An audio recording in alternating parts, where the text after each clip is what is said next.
ঢাকা বিশ্ববিদ্যালয় কেন্দ্রীয় ছাত্র সংসদ ডাকসু হল সংসদ নির্বাচনের মনোনয়নপত্র বিতরণ চলছে। এরই মধ্যে ডাকসুতে প্যানেল ও প্রার্থী নিয়ে ব্যস্ততা বেড়েছে ছাত্র সংগঠনগুলোর। ডাকসু নির্বাচনের দিনক্ষণ এগোনোর সঙ্গে সঙ্গে সবার নজর এখন ছাত্র সংগঠনগুলোর প্যানেল ও প্রার্থী বাছাইয়ে।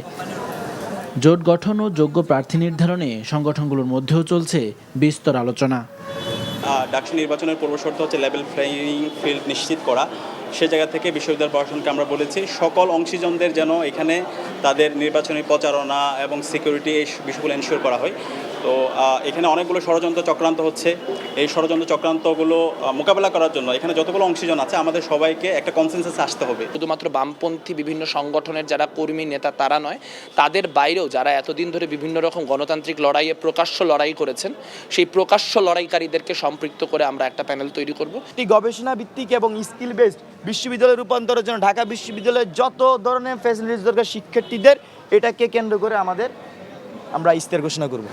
বিশ্ববিদ্যালয়ের সার্বিক পরিবেশ ও প্রশাসনের নিরপেক্ষতা নিয়ে প্রশ্ন তুলছে ছাত্রদলের নেতারা। গণতন্ত্রের মূল স্তম্ভ হলো নির্বাচন প্রক্রিয়া। সেই নির্বাচন প্রক্রিয়া ব্যাহত হবে সেটা বাংলাদেশ জাতীয়তাবাদী ছাত্রদল কখনো বিশ্বাস করে না।